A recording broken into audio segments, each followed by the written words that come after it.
differently from one person to another.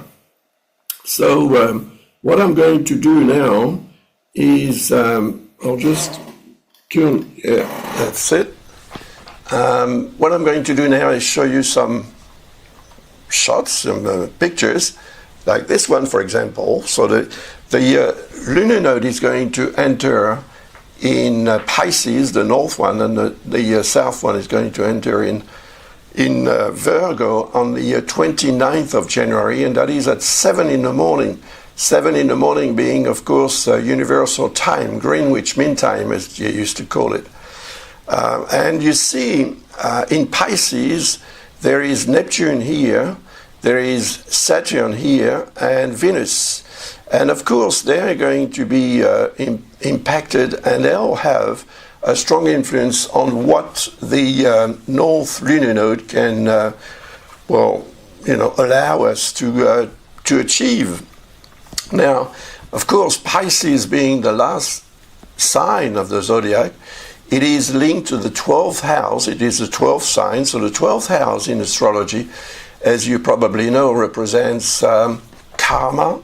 It represents the spiritual dimension of life, and that is most probably what we are all more or less, of course, once again, striving to achieve a more spiritual kind of approach to life, but without losing earthly matters from sight.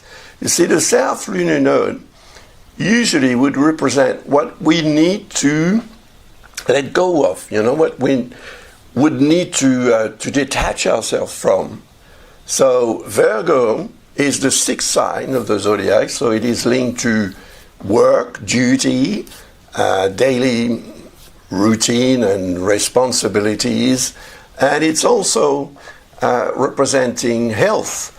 So what does that mean? Perhaps it means that we need to, from our point of view and how we consider ourselves, maybe we need to try and detach ourselves from some heavy and burden-like responsibilities that we have gotten the habit of looking after and dealing with, perhaps for many years.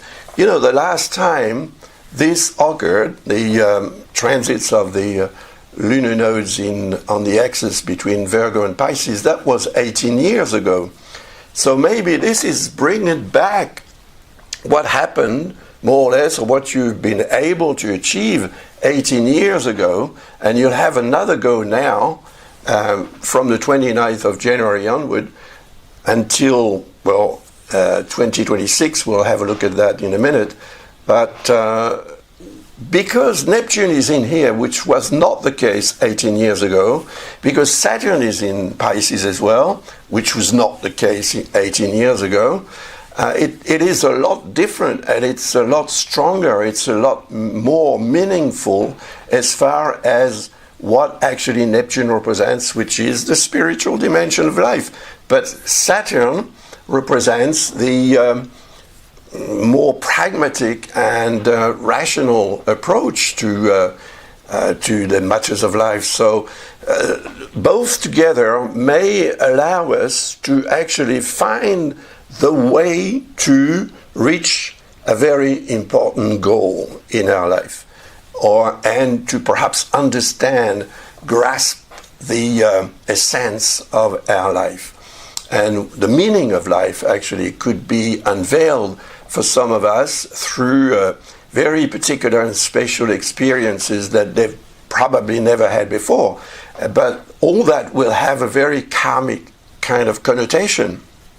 And if we do give more credit to the spiritual approach to life, we will make the burden represented by Virgo, the earth sign representing duty and so on, if we can make that lighter, it will be easier for us to move upwards, and to probably get to very special heights in our life, which we perhaps have never reached before. So that is why I wanted to talk about this double transit, because in my opinion it is one that is going to be very memorable for a lot of people like you and me. We'll have a look later on at how it can affect us, every one of us, depending on our sign or our ascendant. So let's have a look at the next picture.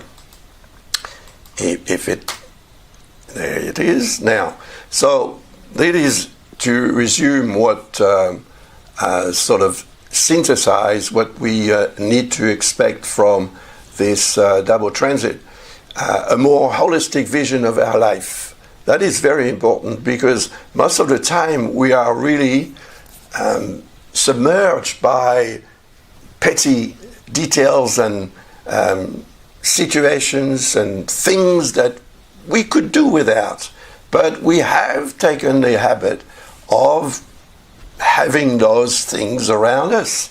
And sometimes it can be quite difficult to get rid of them and to accept the fact that they are not useful, that they make our life much more heavy sort of thing or at least our existential vehicle feels more heavy because of all that. So we need to get some load off that vehicle so that we can move farther and better.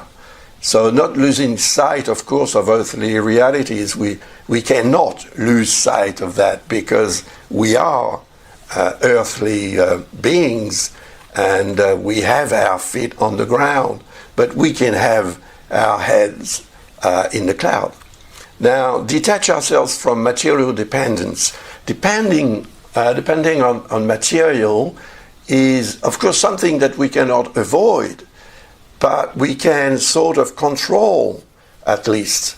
You see, material dependence may be food, for example, the way we eat and what we eat and how we look at food and what it does to us can become a sort of dependence. And if you depend on what you eat every day because you enjoy eating, you may be eating the wrong food. And that is where perhaps as well we need to have a look and perhaps decide on a special diet, because Virgo is the sign that is linked to the 6th house, which represents health. So we will need to take care of our health during this transit, which is going to last 18 months. Now, challenges, yes, increased spiritual needs. We all are going to be affected by that, whether we want it or not. It's just because the energy of the universe is going to motivate us to be more spiritual. But we'll all be spiritual differently, naturally. And spirituality is not necessarily a religion, but it can be for some people, and for some others it can be something else. That is something that we need to assess as well, and to decide for ourselves and for people around us.